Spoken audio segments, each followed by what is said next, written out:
My name is Ellie, and if you told me 3 years ago that I'd be in this mess, I would have laughed. 3 years. That's all it took for my life to turn from a romantic comedy into a daytime soap opera. It started with Jake, my husband, or as I now call him, the man-child I married. We met at a friend's barbecue, and he was the life of the party.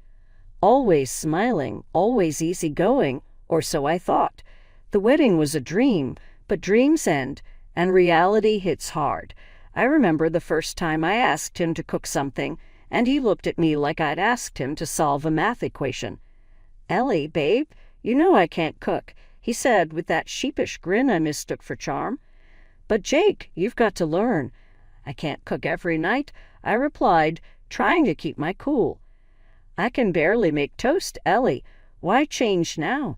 He shrugged, and that was that.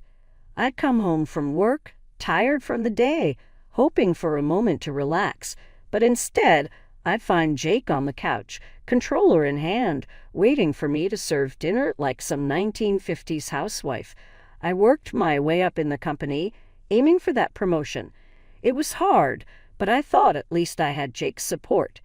When I found out I was pregnant, I was over the moon and terrified. I thought maybe this would make Jake step up, but even that was like hoping for a snowstorm in July. We have our little bundle of joy and love. She was the best thing that ever happened to me, and I thought to us, but Jake felt differently. "You know you make more money than me. It makes sense for you to go back to work," he said one evening as we sat exhausted on the couch. Iva finally asleep. I looked at him, really looked at him, and realized I was the only adult in the house. Jake, being a stay-at-home dad means actually doing things at home, you know. He just nodded, eyes already drifting back to his game. Yeah, I got it. But he didn't get it, not really. His mom, bless her, would come over to help, actually to do his job. She was a saint, loved Iva to bits, loved me too in her own way. She'd shake her head, Jake, whispering, "You got your father's brains, but none of his sense."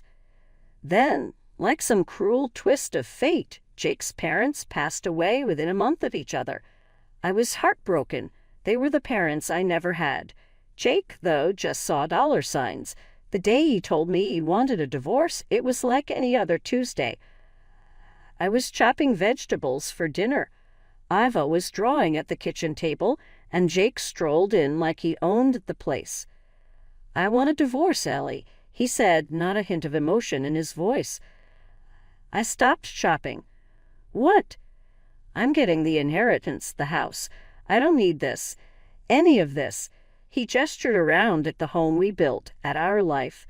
"You mean you don't need us?" I said, my voice low, trying to keep it together for Iva's sake. "Yeah, something like that," he shrugged. And just like that, the illusions shattered. There was no happily ever after waiting for me.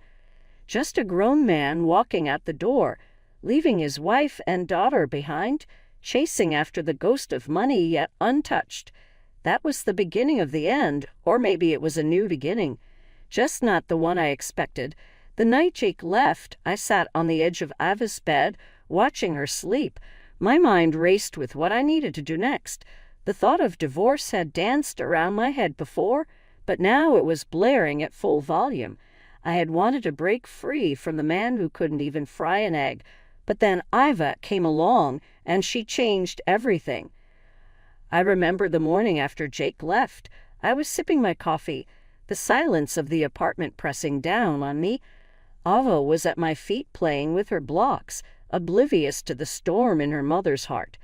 "Mommy, where's Daddy?" she asked, looking up at me with those big, curious eyes. "He's gone to stay somewhere else for a while," I said, keeping my voice steady. "Why?" she pressed, sensing a deeper story. "Sometimes people need a little time apart," I said, hoping she'd let it go. "Will he come back?" Her voice was small, worried. I sighed. "I don't know, sweetheart. I don't know. That day at work was a blur. I was there physically, but my mind was a million miles away. When I finally got home, the loneliness of the empty apartment was a slap in the face. I had to do something, anything. I called my sister Laura, the one who always seemed to have her life together. "Laura, it's Ellie. Jake left." I blurted out as soon as she picked up. "Ellie, what happened?" Laura's voice was a mix of concern and, "I told you so." "He wants a divorce," I said, the words tasting like ash in my mouth. There was a pause, and then she asked, "Are you okay?" "No, not really, but I will be. I have to be for Iva," I replied, finding a strength I didn't know I had. "You're better off without him, Ellie. You know that, right?" Laura's voice was firm now, the big sister coming through. "Yeah, I guess I do." "Good. Now let's talk about what you're going to do next." And we did. We talked about lawyers, finances, and how I was going to navigate being a single mom. Laura was a rock, and I clung to her advice like a lifeline. The next few weeks were a whirlwind of meetings and paperwork. Divorce is like that. A lot of hurry up and wait mixed with moments of hardtack. I was angrier than I thought possible, but underneath that anger was a resolve forming.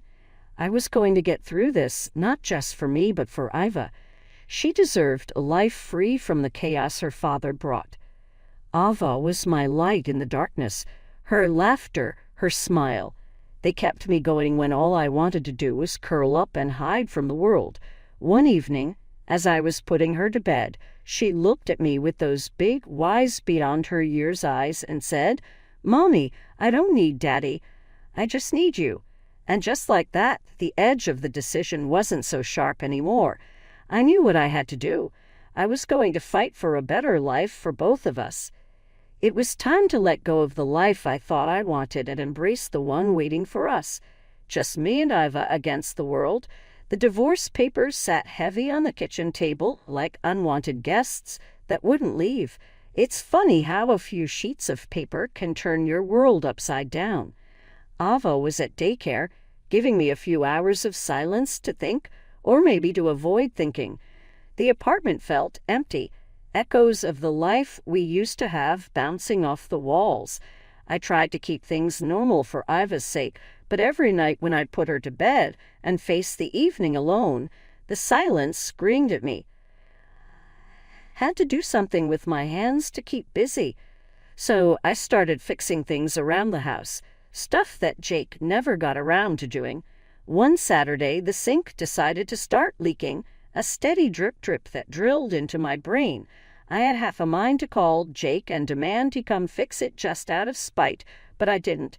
Instead, I found myself in the hardware store, standing in an aisle of pipes and wrenches, feeling out of my depth. "Need some help." A voice broke through my confusion. I looked up to see a woman about my age, hair pulled back in a no-nonsense ponytail, a name tag that read Maggie. "Yeah, my sink's leaking and I don't even know where to start," I admitted. Maggie smiled. "Let's start with the basics then. You got a wrench back home?" Armed with my new tools and a hastily scribbled set of instructions, I tackled the sink. It took me 3 tries and a lot of muttered curses, but I fixed it. There was a small sense of victory standing there, watching the water run smoothly without a single drop escaping. My phone rang, shattering the moment. It was Jake's Aunt Linda. I hesitated before answering. She'd been caught in the middle of all this, wanting to support her nephew, but knowing he was in the wrong. "Ellie, it's Linda.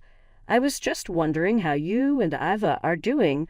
Her voice was tentative, like she was walking on a tightrope. "We're managing, Linda. How are you holding up?" "It's been hard. I miss seeing Iva." The guilt hit me then. Despite everything, Linda loved Iva, and Iva loved her. "Why don't you come over for tea tomorrow? Iva would love to see you." "Really? I'd like that, Ellie. Thank you." It wasn't just the broken sink that got fixed that day. Linda came over the next afternoon, and for a couple of hours, our little apartment felt like a home again. Ava giggled as Linda chased her around, and I realized how much I'd missed the sound of someone else's laughter in our home.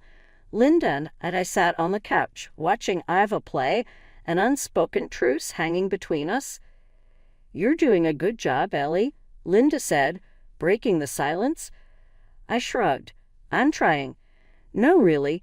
Jake, he's my nephew, but he's not doing right by you or Iva."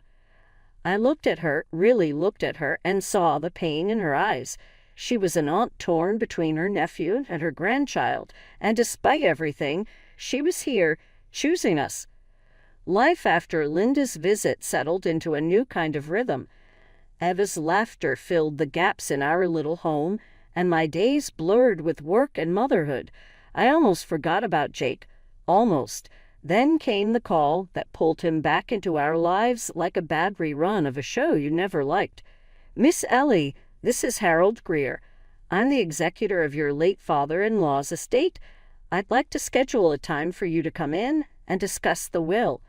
The voice on the other end of the phone was formal, detached. A cold knot formed in my stomach. "Of course, Mr. Greer. When do you need me?" "We've scheduled the reading this Thursday at 3:00 p.m. Will that work for you?" I agreed, though my mind was racing. What could possibly be in that will for me? Jake was the son. Surely he'd be the one to inherit. I shook the thoughts away and focused on getting through the week.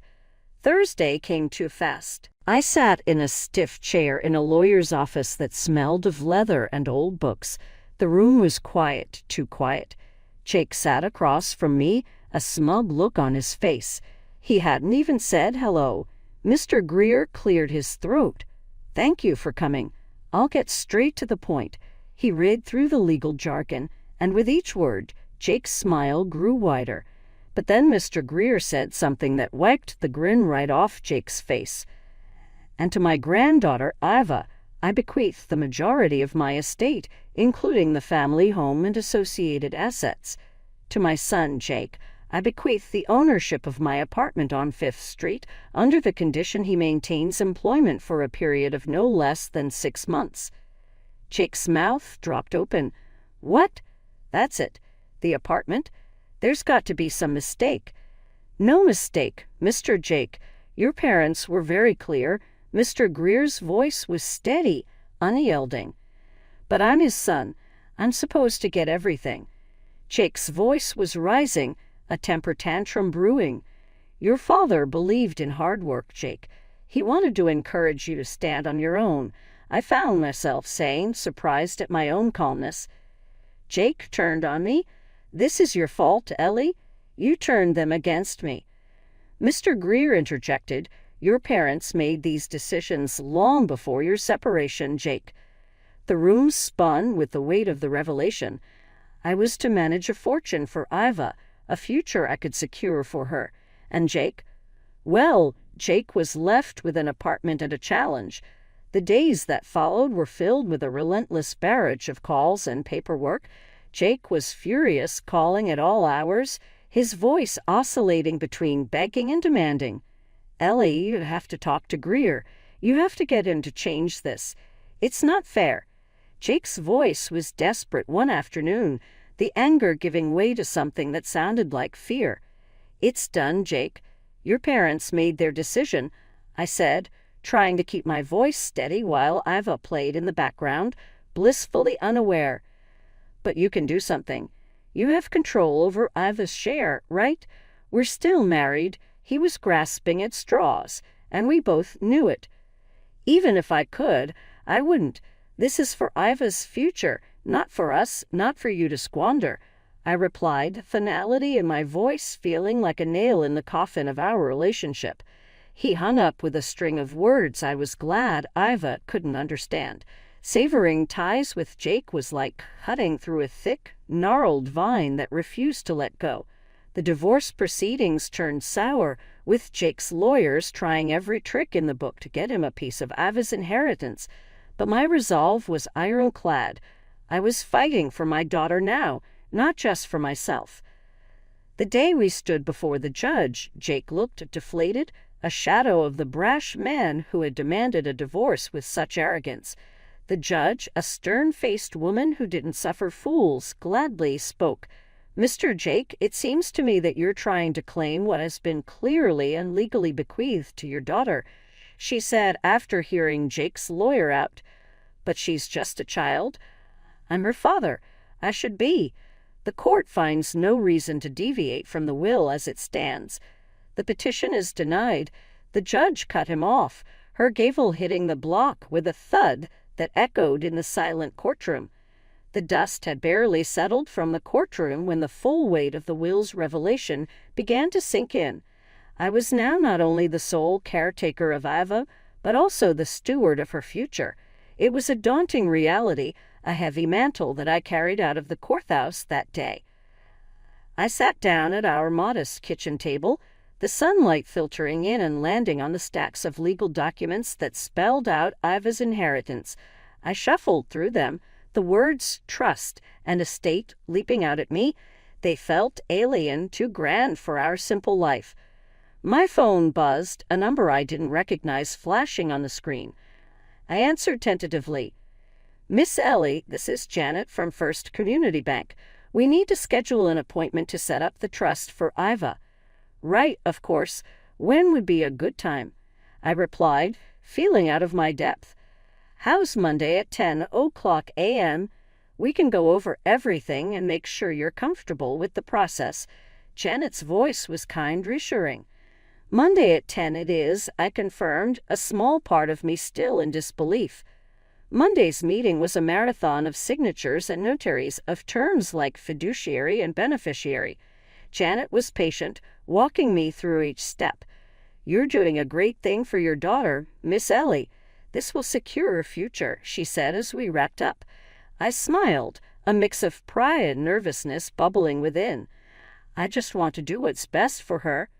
That evening, as I watched Iva play, her innocence and joy untouched by the complexities of adult life, my phone rang again. It was Jake. Ellie, can we talk?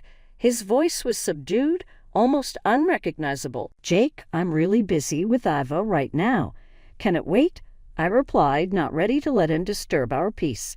It's about the inheritance and the apartment. I need some advice, he admitted, and I could hear the struggle in his words. I hesitated, then sighed. Okay, Jake, what's going on? I'm thinking of selling the apartment. I don't know what to do, he said, and I could picture him running his hands through his hair in frustration.